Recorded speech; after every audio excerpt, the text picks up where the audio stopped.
Welcome to the College Football Survivor Show, where playoff survival is always on the line. Here's Shehan J. Haraja and Bobak Hayeri.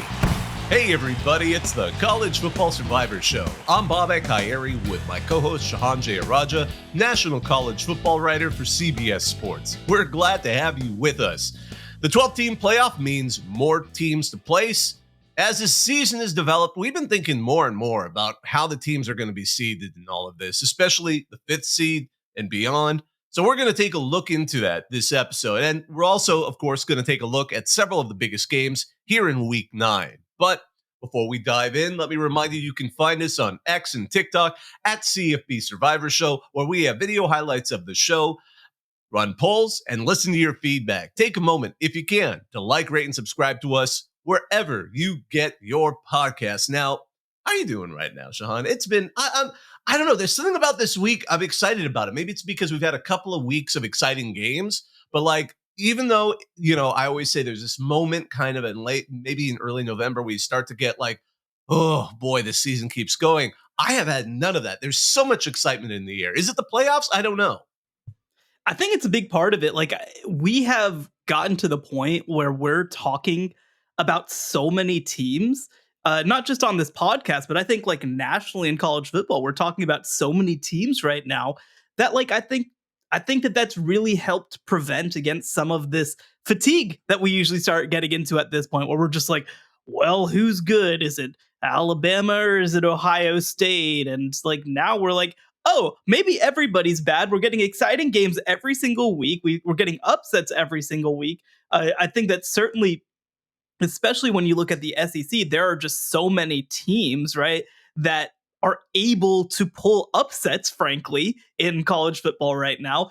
And that doesn't even get into, the Big 12 race is insane. Oh, the ACC has 4 teams that are still undefeated in conference play. The best player in the country either plays in Boulder, Colorado or Boise, Idaho.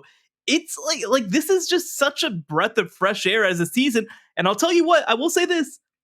These are all things that I frankly predicted when we brought in the 12-team playoff.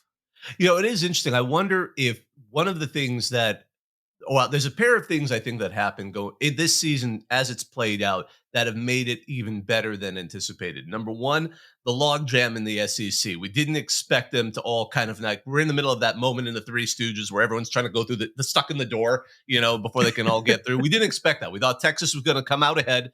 They didn't. We expected maybe Alabama or Georgia. They both kind of had hiccups here and there. So there is an open race there, similar to what we're seeing in some of these other conferences, and the fact that the G5 has been better than expected, because that was the other concern. Well, the G5, because last season was a down year for them, and people just have recentism issues. And again, there was some sense to that, because some of the best G5 are now in the P4.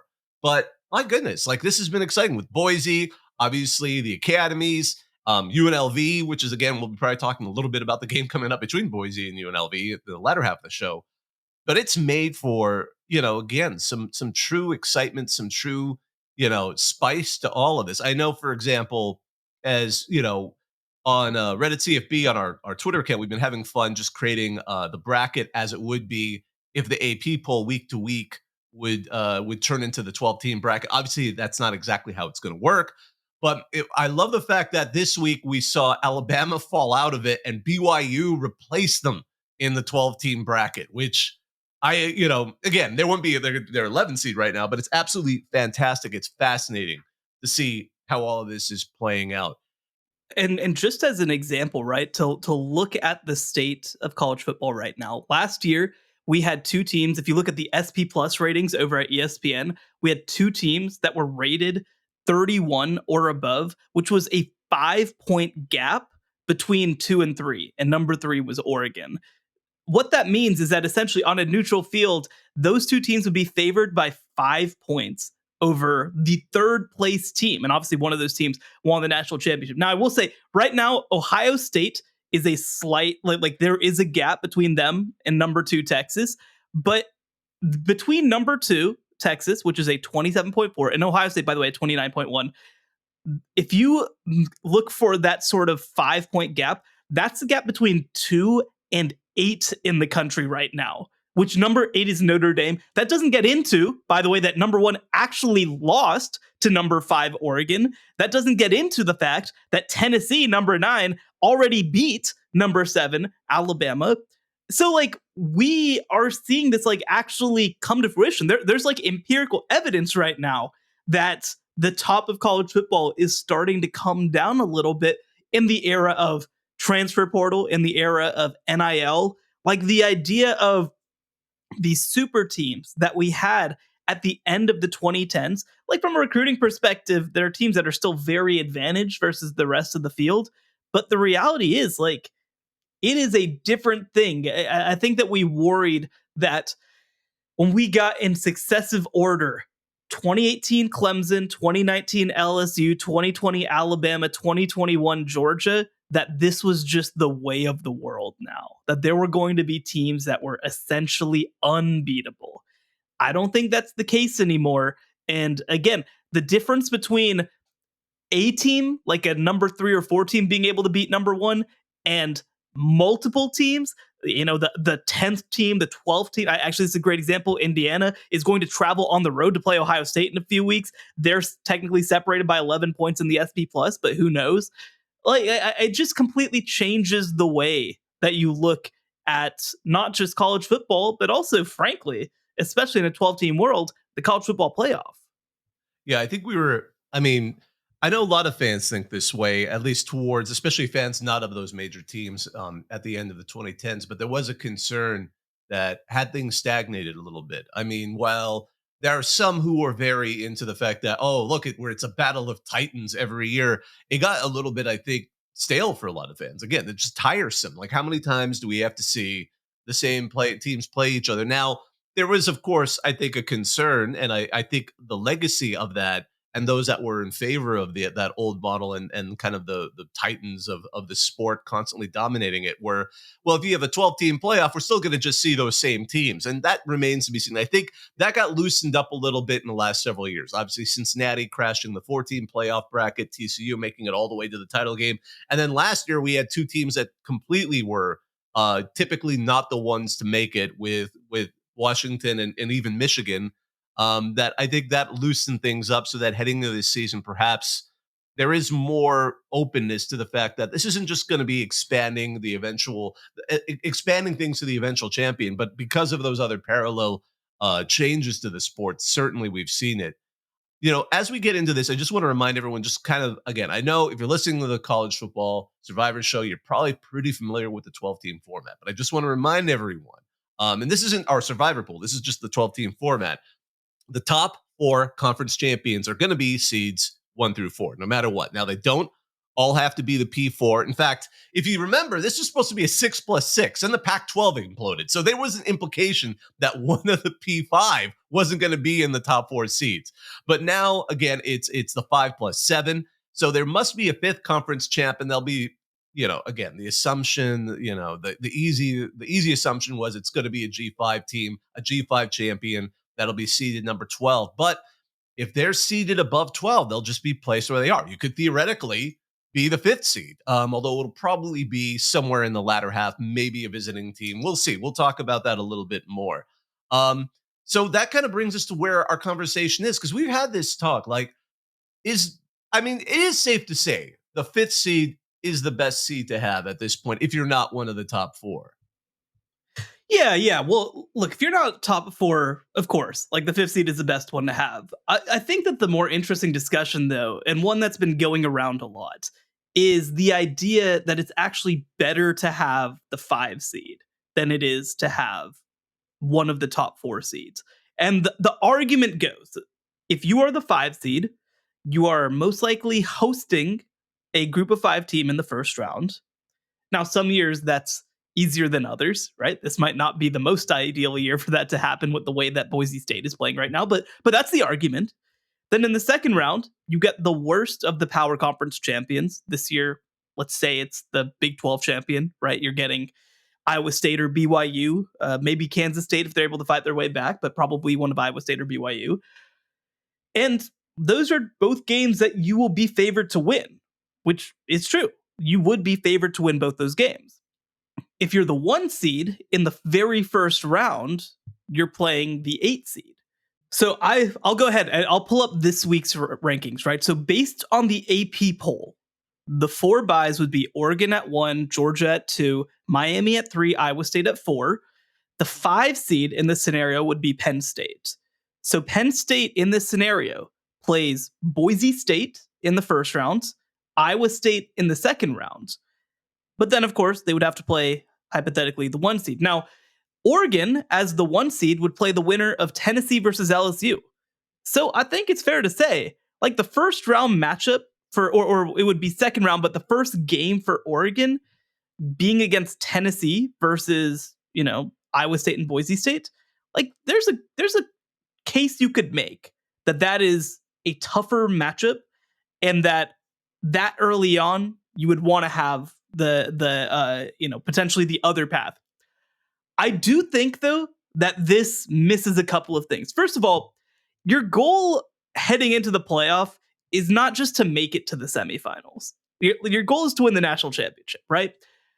And if you are the 5, that means in your third game, you're playing the number 1 overall seed. So if you're Penn State, you're having to play Oregon, or, we'll see if it ends up being Texas or Georgia or Ohio State, but you're playing a really, really good team, potentially the best team in the country, in your third game. The other piece of this is that I don't think people understand what a battle of attrition this playoff is going to be. We see this over the course of the regular season. Look, I mean, obviously the Big Ten is a very good conference, but the SEC, certainly when you look at their depth, is on another level right now. And we're seeing teams having to play multiple good teams in a row, ending up in bad situations. I think about Tennessee specifically, actually. They play Arkansas earlier this year, and they lose. Arkansas is not one of the 12 best teams in the country. And if you're the 5, you're having to play one of the 12 best teams in the country. And on the flip side of that, right, you have Alabama, who beats Georgia and then loses to Tennessee and Vanderbilt. Like, you having to play more and more and more very good teams in a row is harder than having to play one great team, because you have to keep doing it. And also, by the way, you're still going to have to go play that great team at some point. Like, you're still going to have to do that. So this idea that you just dodge that you dodge everything, right? Like, that you dodge the grind, that you don't have to play like the tougher teams, I think is just silly. Again, you look even at the 2 seed, right? The 2 seed, obviously, you play the winner of Texas Clemson in your first game. That's going to be a really tough game. Then the next game, you play number 3 Miami. Like, that's a tough game. And maybe Miami loses to Ohio State, let's say.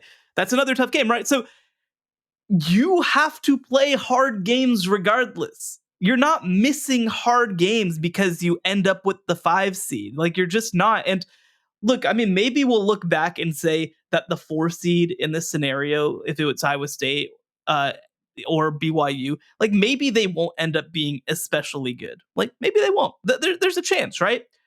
But, like, also, this is kind of what we said in 2022 when Michigan played TCU in the college football playoff. And, like, whether or not you think that Michigan was the better team, like, they lost that game because they had to play a football game against a very good team. That's what's going to happen many years, is that a very good team is going to lose to a team that's also very good. And I think the last thing that I'd say on this is, in the 4-team playoff, we didn't necessarily have the opportunity for teams that people didn't expect to truly go on runs. Because, for example, I think that one thing, just to go back to 2022 again, we got to see TCU sacrificed at the altar of Bulldog, right? Terrible game. I think that people remember that run a little bit differently if TCU wins 2 or 3 games to get there, right? If they go on a true Cinderella run. The way that it's set up right now, I don't think that teams were punished that much perception-wise for losing 1 game. And I don't think teams were credited all that much for winning 1 game.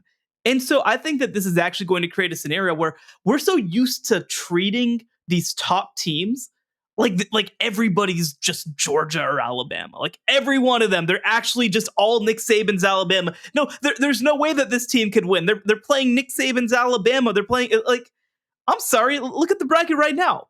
You're telling me that Penn State is just going to roll through the best player in the country and then play Iowa State, who's really good everywhere, and it's just going to be a cakewalk both times for them? I don't think that that's consistent with the facts. Penn State struggled against Bowling Green, right? Like Penn State has other tough games ahead. They played a 21-7 game against Illinois, and like Illinois is good. They're not as good as Iowa State. They're not as good potentially as Boise State. So like this idea that the 5 seed just has it so easy that they're so good that this is beneath them to have to play other top 12 teams in the country, again, is just inconsistent with the facts in this era. And by the way, I said this before, when we moved to a 4-team playoff in 2014, I think you could kind of see the sport preparing for it. You started to see, oh, well, there are 3, 4, 5 national title contenders. Whereas as opposed to, there'd really been a consolidation at 1 or 2 at sometimes in the past. Well, I think that the sport is prepared for this in a lot of ways too, with the transfer portal, with NIL. There are many teams that are going to end up in this playoff that have a chance to win playoff games. Now, maybe it's only 3 that have a chance to win the national championship. We don't know. We don't know at this point. We haven't been through it as yet.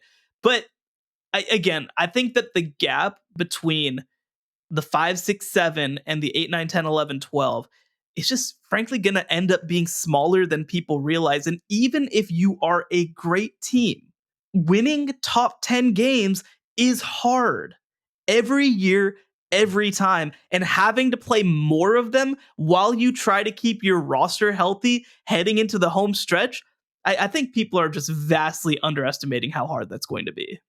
Yeah, I agree. One of the things you hit on early on is the problem of attrition. And I'm just thinking, for example, of the teams we've seen that, obviously I don't want to get like bogged down in the whole Quinn Ewers versus Arch Manning thing, but I do think that demonstrated that the assumption that your backup is somehow going to save you, or is, really at best the same as what you already had on the field, because it doesn't change the entire totality of the team. But I did think about Indiana as you were talking, only because Curtis Rourke goes down, and that seems like a crisis because he seems to be one of the reasons why the Hoosiers have been such a surprise. But then Taven Jackson, who had been in the system already for a year, I mean, he was technically a Tennessee transfer, but he'd been there and played games last season. He stepped right up and in the second half kept the Hoosiers moving. So in the playoff, if we see moments like that, not always a quarterback, but other key players, running back, wide receiver, linemen on both sides of the ball, we're going to see moments where perhaps depth or really not even expected depth, just a player rises to the occasion. We've seen that in so many games over the years, usually, again, due to how the old playoff system was, it was limited to the best teams, but we're going to see other teams that were unexpected where a guy is going to rise up. And it happens. I mean, obviously it's been a little weak for USC this season, but I mean, you think about that bowl game last year, no one saw Miller Moss coming. I mean, that was just a moment where you see a guy rise to the occasion. So I wonder, as we move into this, if we'll see more of that. Also, for the teams that we assume that just reload, one of the things as we've talked about it, that's created a bit more parity, and we've talked about it earlier in this episode, we see the way, obviously, the transfer portal has drained a little bit, especially I think of those middle guys, the ones who have been there now for a year or more, not quite the starter yet, but are in the developmental system, and they're just getting impatient. Like, those are a lot of the guys we're seeing move to other programs. Those might have been the guys that step up as attrition wears down, as you're getting late into the season, you're in maybe the second round of the playoffs, and you've lost a couple of key guys. Those would have been the ones you would have plugged in. So you're stuck plugging in younger guys that may not be quite there yet. Now, obviously there's exceptions to the rule, but that's why they're so astonishing. They're exceptions to the rule. So I'm wondering to see how that works out in this long run.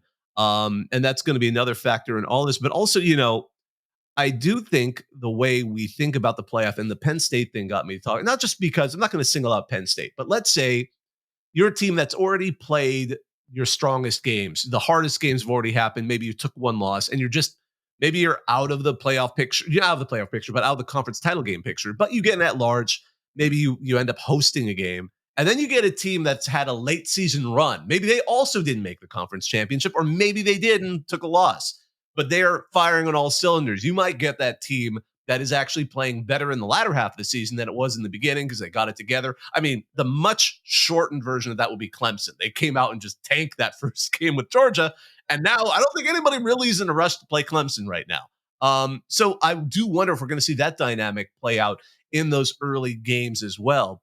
One other thought I wanted to mention, and this is something I know we've touched on, especially I think this is going to affect perhaps more the ACC and Big 12 than the SEC and Big 10, only because of the sheer perception, I'm going to say, more than even necessarily strength.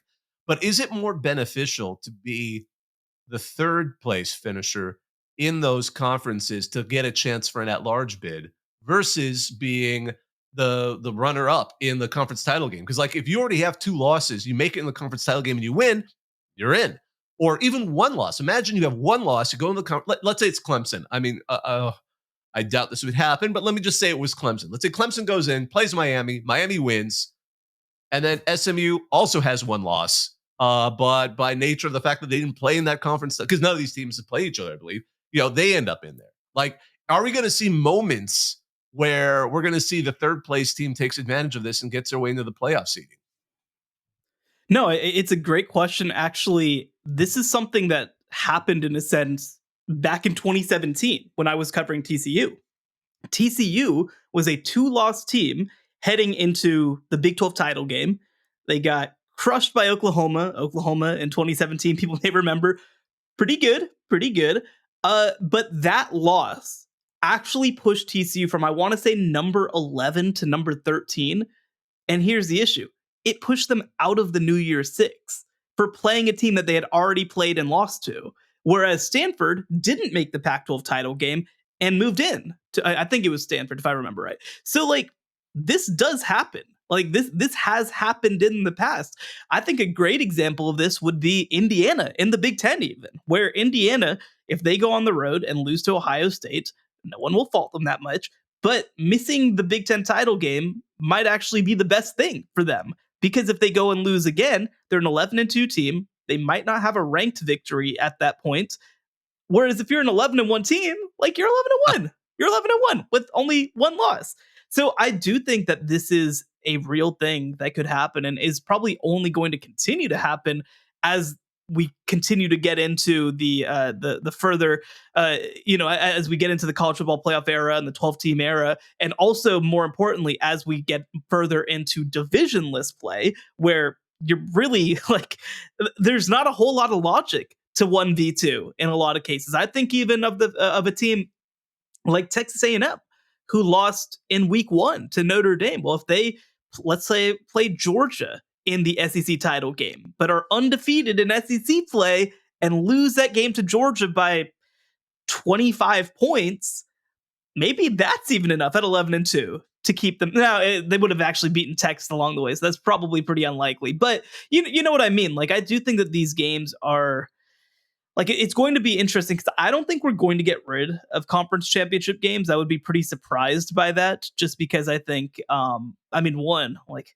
can you imagine a bye coming down to tiebreaker scenarios in these conferences? That would be a total disaster too. The games make them a whole lot of money, frankly, but there's going to be times and moments where I think that the conference title game makes things just a little bit more complicated. And one other thing that I'll mention too is, let's bring up the ACC example again. So let's say that that Miami beats Clemson. Let's say Miami beats Clemson pretty bad, but SMU was also undefeated in conference and just got left out because of tiebreaker or whatever.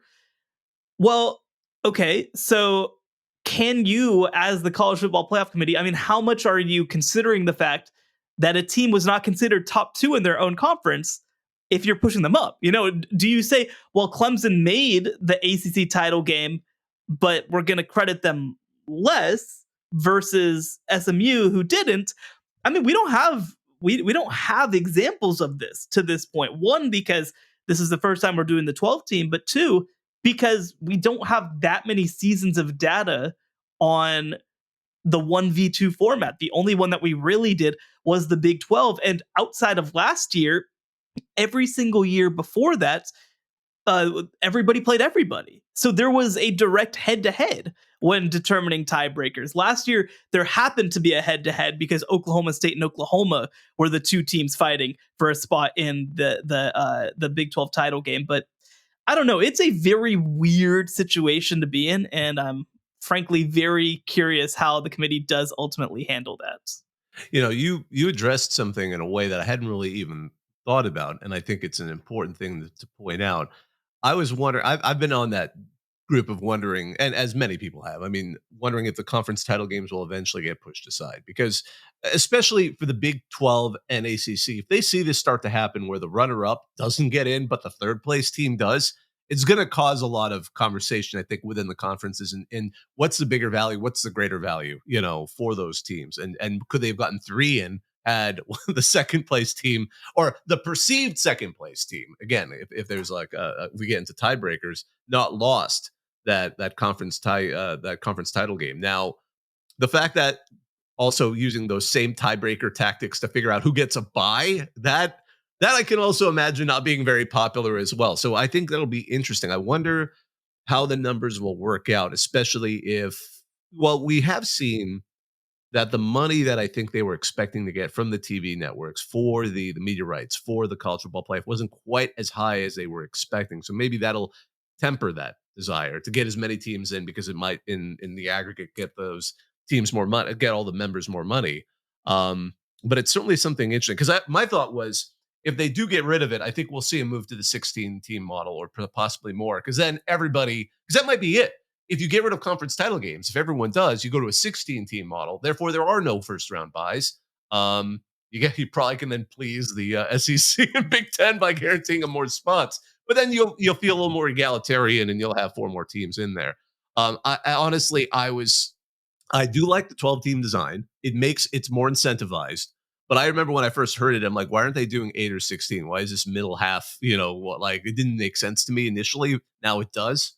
But I wouldn't be surprised if they do get rid of conference title games. They just add that first round, which, depending on how it works out, I'd be curious. But yeah, I think I'm hesitant. I think you've made a good point on why I'm not sure that's necessarily going to happen anytime soon. By the way, this is sort of a side note, but this got me thinking as we were talking about the fact that the first round games, obviously, are all going to be on home stadiums. It sounds like this season we've seen a lot of it. And I'm going to paint the scenario now that is actually quite believable. Alabama gets enough of their season together to be one of the lower seeds. So they actually go on the road and play an higher seed team that wins. What happens if they storm the field? Like, are we going to see field stormings in those first round games? Can you imagine if it's an SEC on SEC that then they have to pay? But I think I think that the people administrating those games will be the playoffs. So I do think that it's going to be harder to do. Like, I think that there's going to be more things in place to prevent that sort of thing. And also, I don't know exactly. I mean, that's probably something I should know. I don't know exactly how it'll work in terms of student sections and how tickets will be allocated and so I don't know if it'll be a true home crowd to in terms of the way I know that they'll have advantage, of course. I know that'll be 70-30 or whatever, but that's one piece that I would wonder about. The other thing though too is, yes, obviously there'll be a team with Alabama across the front of their jersey, but every team that's playing a home game will be playing a lower ranked team than them and will have made the college football playoff. So the reality is there should not be, short of a crazy last second comeback, the Washington Oregon game from last year, short of multiple overtimes, the 61-58, short of something like that. There shouldn't be a scenario where the home team is oh, goody, we beat the road team, because you should already be better. I'm just saying, when you take them out of the neutral sites, which I love that I'm phrasing this way, you're putting the same passionate, bonkers fans all in the same stadium, particularly students. And I love students. Again, by the way, you're right. All games in the CFP, all 11 of them are going to be under the policies of the CFP. But you can, as SEC's proven, you can keep cranking up the penalties You get fans, you get students really excited. They don't care about the penalties. They're not the ones paying it. They're going to run onto the field. I'm imagining we're going to see one. I don't know if it'll be this season. It may not be Alabama, but I could see some fans, just losing their minds, especially if it's a close game. But that would be so funny. I don't, especially if what policy. I mean, if you're the CFP, what policies do you dare put in place? Because you don't want to can you imagine you put in a policy that somehow hurts the team that won and is going to the next round? Like monetary, okay, I can see that, but I don't know what they can really do. I'd love to see it. I don't want to. Obviously, I like it, the good versions of it. I don't want to see them get hurt. I don't want to see players get into a tussle. I don't want to see any of that. But some of these teams, if you're not one of the teams that normally makes the playoffs, the fact is this might be their first ever playoff game.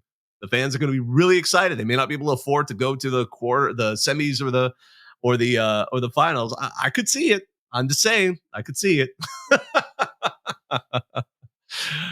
Oh my goodness. Well, I just have one more question before as we kind of go into this. Which seed do you think is the least desirable? Is it being 8 or 9 because you're in a kind of a weird position where you're playing an equal and you're going to be pretty much going on to play the 1 seed?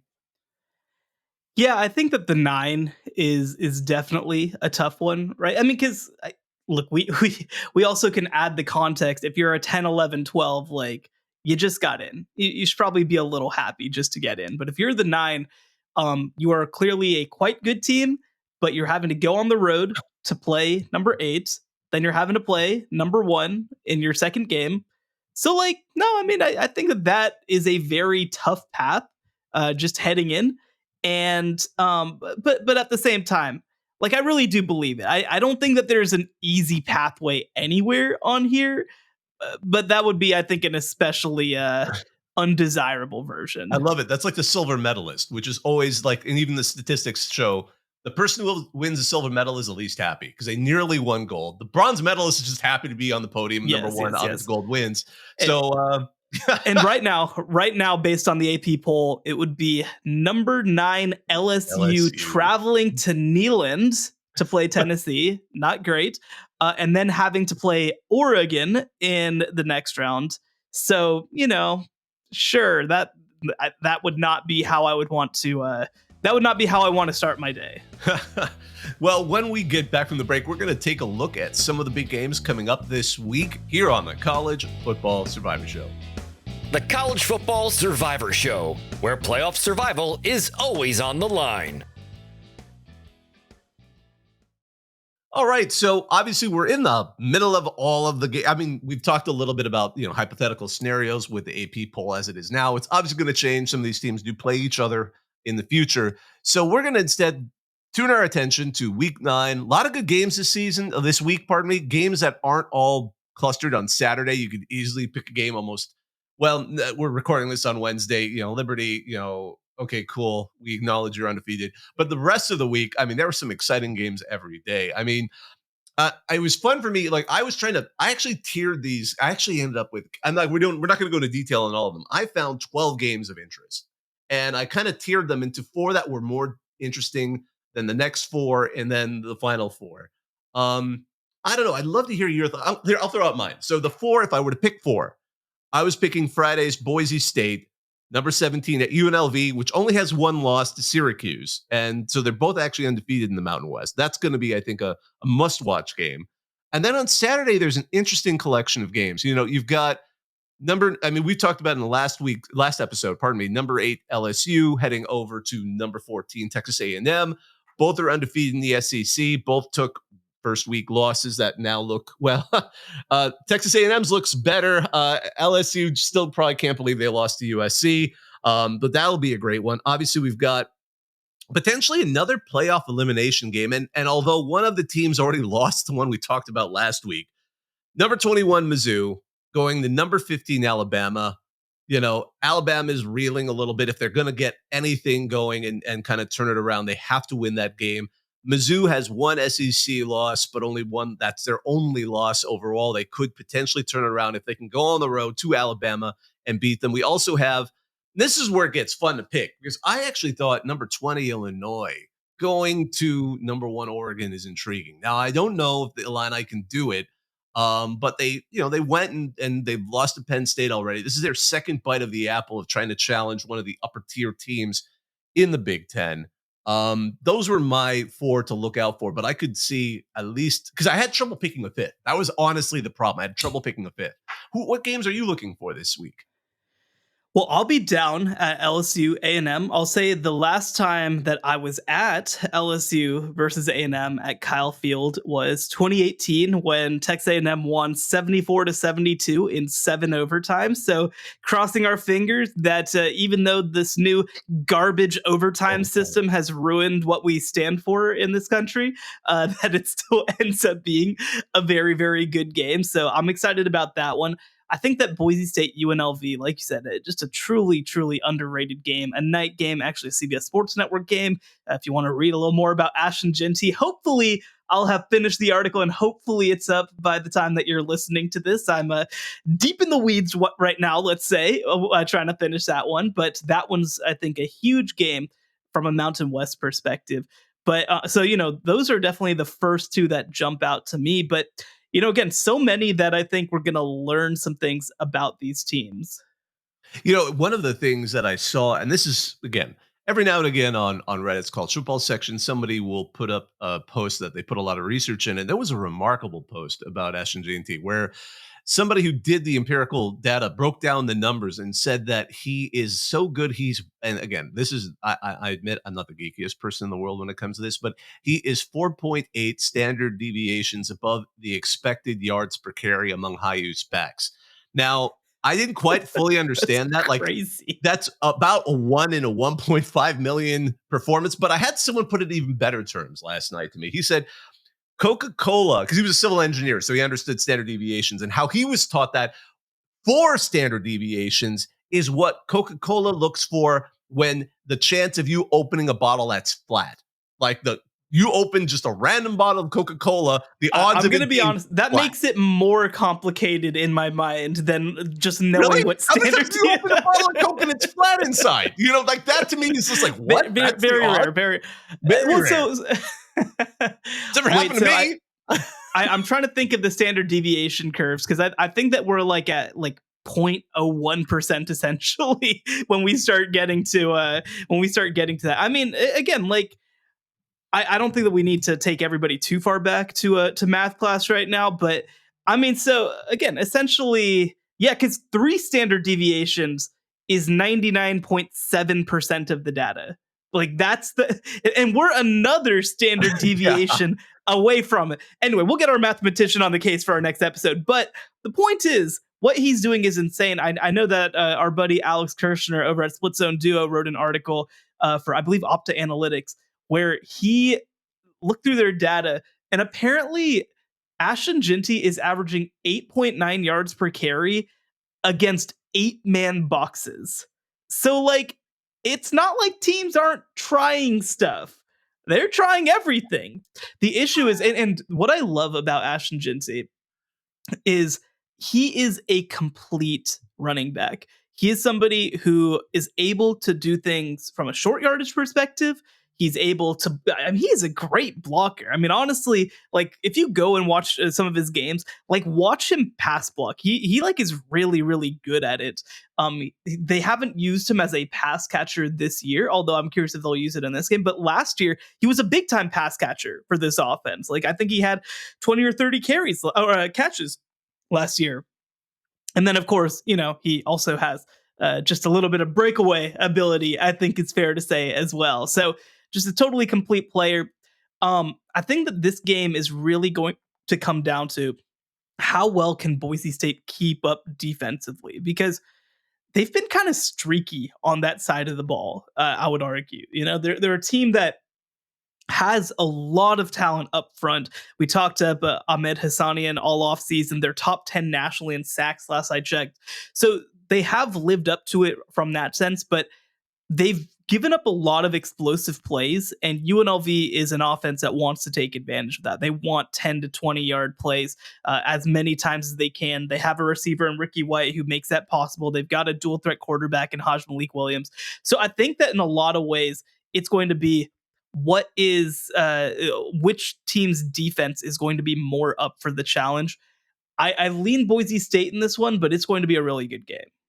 And quite possibly the first of two matchups. Yeah, Because yeah.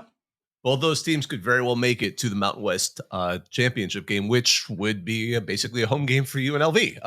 Yep.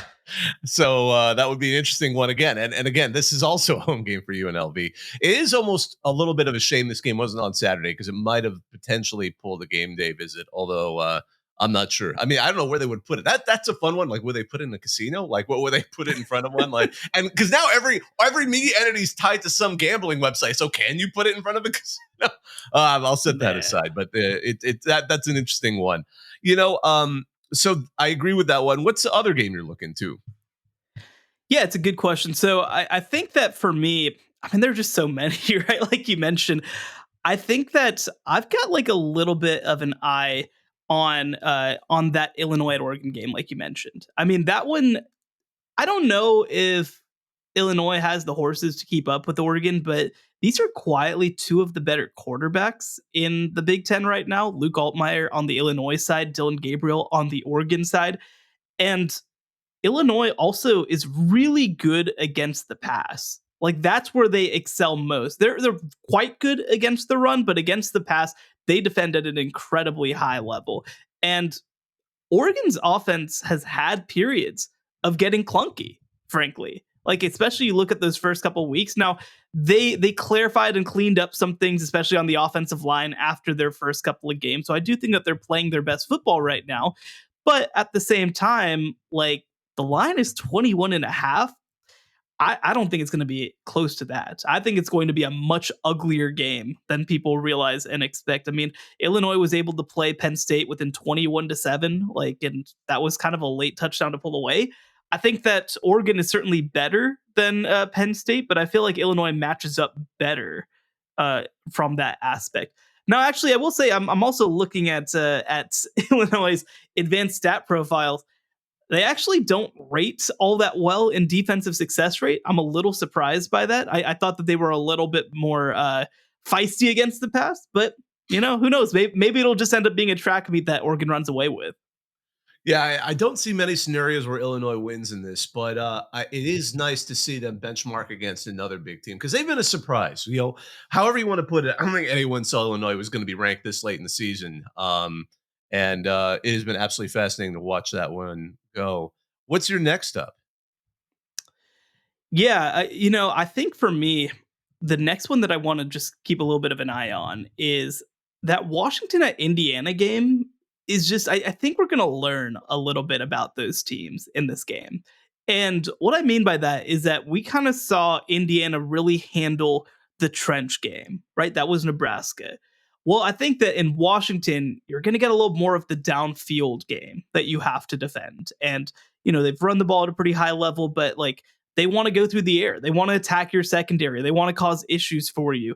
This is a game that Indiana is going to win, but they are playing with a backup quarterback, Taven Jackson, as Curtis Rourke misses at least a couple of games after having thumb surgery. So it's kind of like what I mentioned last week about Nebraska. It's less of a can you win this game, and it's more of a how do you handle this stylistically? Because if you kind of combine Nebraska's defense with Washington's offense, that's kind of like a poor man's Ohio State in some ways. Like a very poor man.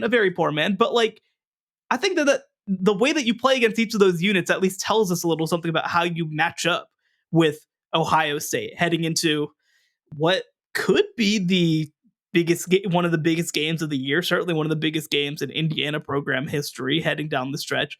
So I do like the fact that we'll at least learn something about Indiana from this game.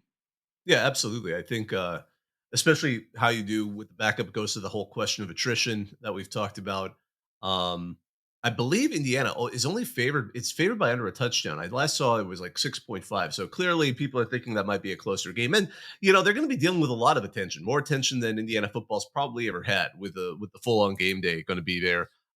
Which is, again, wonderful. I love it. It's fun to see the joy get spread around, but it is going to be something very interesting. So those are, again, Boise State at UNLV, Illinois at Oregon, Washington at Indiana. What else has caught your eye?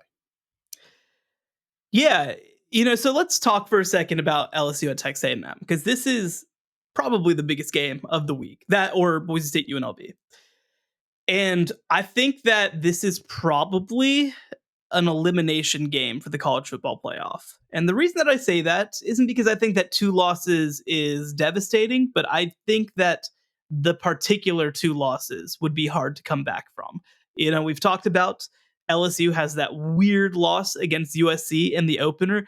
I think that for them, like if they fall to 2 losses, and by the way, they also still have Alabama on the schedule. That'll be a tough one to get past. I think the path gets a whole lot harder if you lose this game.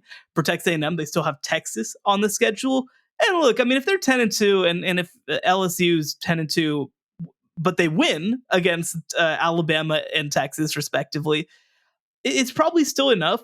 But like, you can almost, I don't want to say lock up a spot in the playoff with this game, but I think you can give yourself a really, really, really, really good shot with the win. Whichever team wins this game will actually be in sole possession of first place in the SEC, because these are the only 2 teams left that are undefeated in SEC play, which is just insane to think about. And so, and also, I think that whoever wins this game kind of cements themselves as a top 10 team in the rankings. Right now, it's LSU. I think Texas A&M can take their spot potentially with a win.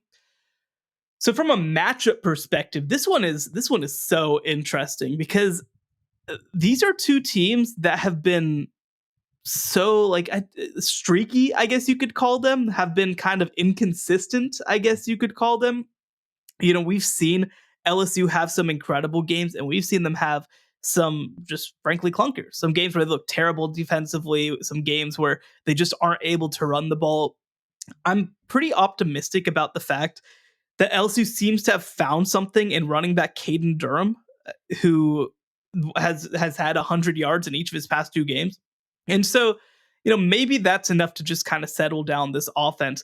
For Texas A&M, offensively, again, it's can you be consistent offensively? Can you have, can down to down, can you have success? They're 71st in the country in success rate at only 41%. LSU is 23rd in the same metric. Specifically, if you look at Texas A&M, they're 77th rushing the ball and 46th passing the ball. So I think you just do need to find ways to be more consistent, have more successful plays, and let your defense work. Because I do think that this team ultimately matches up well. Now, LSU has been good defending the rush, but bad against the pass. This is a game where Connor Weigman has to be really, really good, and you need a receiver to step up. It really hasn't happened to this point for Texas A&M. I lean LSU, I think. I don't feel amazing about it. I think it's going to be a really close game, but I do lean LSU to win. Yeah, it's going to be a fascinating game. I think certainly the team that wins is going to have a very nice safety net. They can take another loss, and they're going to have this one to kind of fall back on a little bit, at least in terms of probably that point looking for an at-large bid. So any other games you wanted to mention that you've got an eye on? I mean, there's others we could bring up too that I might toss in at the end, but any others really got your eye? Are those, because I also only had 4 and you also had 4. Like, do you have a 5th, or are you kind of the rest sort of an interesting mix of games that have got your eye? Well, I think that it probably leans a little more mixed than anything else, but like I'll give honorable mention real quick. I think that Texas at Vanderbilt, I mean, it's a top 25 matchup, which is crazy to think about. But like, I think it'll be a good test for the Texas secondary, and it'll also be, hey, can Texas get back on track offensively after some of the issues that they had last week? I'll also bring up, one game. This isn't actually like going to be a competitive game. It's so crazy that the Sunflower Showdown is going to be this bad. Like, we thought that this was going to be one of the games of the year. Kansas versus Kansas State, for people who don't know, we thought this would be one of the games of the year coming in, and it just really has not been at all. It's crazy. I'll give quick mention to Nebraska at Ohio State too. I want to see how Ohio State plays against that defense. And hey, we'll have an apples to apples comparison between Ohio State and Indiana. So Ohio State needs to win by more than 49 points, or we should rank Indiana above them. And then the last game that I want to like actually give a little bit of mention to is Penn State at Wisconsin. Mhm. Wisconsin has kind of figured some stuff out the past few weeks because early in the season, I mean, to be honest, they were kind of terrible. Like Yeah. they were really bad. I mean, that game against Alabama was just a disaster offensively, but they've actually started to lean on their running game a little bit more, which it, like if you're a Wisconsin fan, like you're just looking at Luke Fickell like, duh, we're Wisconsin, run the dang ball, stop running air raid with Braden Locke, like. Also, lean on your running game. It's been Tawee Walker for them, who has 3 straight 100-yard games at running back, has quietly developed into one of the better running backs in the Big Ten over the past couple of weeks. And I think it'll be a good test too for Penn State. I mean, this is a team in Wisconsin that can get after you defensively. Like they love to keep the game in front of them. They always have good linebackers. I think that Penn State wins. I think Penn State covers, but like, I don't know. Like, this is a real test. My honorable mentions, I think I want to include a pair of ACC games that I think are flying a little bit under the radar. On Thursday, we're going to get Syracuse, which only has one loss, but is undefeated in the ACC, heading to Pitt and undefeated Pitt, which obviously, probably lossless in the ACC. That's going to be an interesting one, just to kind of create a little bit of separation in the rest of the ACC, because I know Miami Clemson gets all the conversation, but those two teams are certainly still in the mix for it. And then on Saturday, we get number 22, SMU, at Duke. Now, Duke is 6-1, 2-1 in the ACC. I think Duke is just, as soon as they took a loss, I think a lot of people kind of were checked out on them. And maybe Duke isn't quite ready again. They're also with a new head coach, obviously, someone who can coach, of course. But I think those two games are going to be sort of separation games. SMU, I assume, is going to win at Duke. I'm more curious about the Thursday game between Syracuse and Pitt, because Pitt is undefeated, but they ain't getting no respect. That's for sure. That'll do a little bit to put them in there. But of course, with Kyle McCord and Syracuse, I'm actually excited. That's one of those exciting matchups I want to say this weekend. And then I have to give an honorable mention to Notre Dame versus Navy. It's going to be fun. It's going to be too bad. It's going to be it's in MetLife Stadium. It's at a neutral site. Again, if we're going to see the service academies really surprise everybody, both of them, Army and Navy both play Notre Dame. That'll be their opportunity in the New York Metro. But also at the same time, we get a chance to see Notre Dame build its own. If they can win those two games, they're going to probably win 2 ranked opponents. So it's a fascinating situation over there. Yeah, Navy looking for their first win over Notre Dame since 2016, which also was the year that Navy made it to the AAC title game. So look, this is, and I think that 2016 was also the year that that Notre Dame went 3-9 or whatever. So like, this would be a much more impressive version of that win if Navy is able to do it. I am of the opinion that Notre Dame is going to lose one of these two, that they're going to lose against either Navy or Army. I've kind of been of the opinion that I think Army's a little more complete of a team. Like, I think that Navy is really, like, not dependent in a bad way, but like, I think that they are driven by their quarterback. Like, Blake Horvath is really, really good, and he's so dynamic that he's made stuff happen. I kind of feel like Army is just a little better defensively. I think they're a little more complete, have a few more playmakers, but like, who knows, man? Like, this is pretty exciting to have a Notre Dame Navy game that has the potential to be this close. Yeah, it's I'm hyped for it. I didn't expect to be, and I'm happy it is. One game I'm just going to mention, because it is astonishing that no one's going to really talk about it. Although I have to ask, could Florida State pull an upset on Miami? Could they do it? No. I mean, has Miami's looked weak enough that Florida State could just get it together for their one rival game? So the times that Miami has nearly ended up in trouble were times where they let up a lot of points, and that is not something that Florida State is physically capable of doing. They don't have like the receivers. If you look at their schedule this year, oh my gosh. Do you know the most points that Florida State has scored in a game this year? Off the top of my head, I don't. I cannot stop paying attention. Their highest scoring output was 21 points against Georgia Tech. They have been below 20 in every other game this season. And that includes playing Memphis, who is terrible defensively. That includes Duke last week, who's not terrible defensively, but like 16 points. I just like that.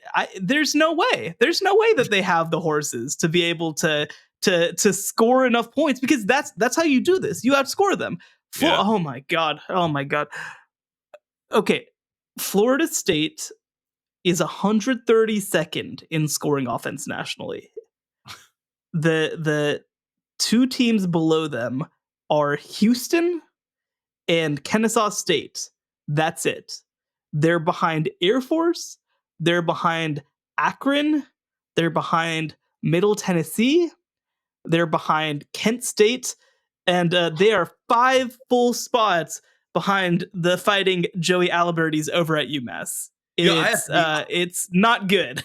I have to be honest. The only team I would give Houston the edge in a game with them and Florida State. You know, now they're going to be making a bowl, so we won't see that one. But my goodness, that is something else. Woo. Well, all I got to say is lots of good games this weekend. Potentially, you know, and I love the fact that we bring these up, and you know, there's a good chance it might be an upset that we never even talked about that'll bring up into the conversation as we head into our early week show next week. But on behalf of all of this, I wanted to thank all of you for listening. This is the College Football Survivor Show. I want to thank our producer, Joey Aliberti. Be sure to like, rate, and subscribe to us wherever you get your podcasts. You can find us on X and TikTok at CFP Survivor Show. He's Shehan J. Raja. You can find his work at CBS Sports and at Shehan J. Raja on X and TikTok. I'm Bobak, part of the group that runs Reddit CFP. Thanks for listening. The College Football Survivor Show, where playoff survival is always on the line.